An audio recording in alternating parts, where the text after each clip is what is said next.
അപ്പോൾ ഇതാണ് രാവിലത്തെ അവിടുത്തെ വ്യൂ. രാത്രി നല്ലൊരു ഉറക്കമൊക്കെ കഴിഞ്ഞെടുത്ത വീഡിയോ ആണിത്. അപ്പോൾ ഇതാണ് നമ്മുടെ റൂമിലേക്കുള്ള വഴി. അതിമനോഹരമായ സുന്ദരമായ പച്ചപ്പുകൾ നിറഞ്ഞ അന്തരീക്ഷമായിരുന്നു. ഇതുവഴിയാണ് നമ്മൾ റൂമിലേക്ക് വരുന്നത്. ഇതാണ് റൂമിൻ്റെ മുമ്പിലുള്ള പ്രൈവറ്റ് പൂൾ.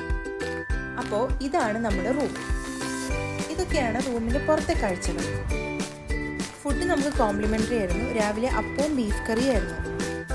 ഫുഡൊക്കെ കഴിച്ചതിന് ശേഷം നമ്മൾ വീണ്ടും അവിടുത്തെ കാഴ്ചകളൊക്കെ കാണാൻ വേണ്ടിയിട്ട് ഇറങ്ങി. ഇതൊക്കെയായിരുന്നു അവിടുത്തെ കാഴ്ചകൾ. നല്ല അടിപൊളി ആംബിയൻസ് ആയിരുന്നു. നിറയെ മീനുകളുള്ള ഒരു കുളം ഉണ്ടായിരുന്നു. ഇതൊക്കെ അവർ ആർട്ടിഫിഷ്യലായിട്ട് ചെയ്തെടുത്തതാണ്. അതിൻ്റെ അടുത്തായിട്ടൊരു ഹട്ടും ഉണ്ടായിരുന്നു. പിന്നെ കുട്ടികൾക്ക് എൻജോയ് ചെയ്യാൻ വേണ്ടിയിട്ടുള്ളൊരു കിഡ്സ് ഏരിയയും ഉണ്ടായിരുന്നു.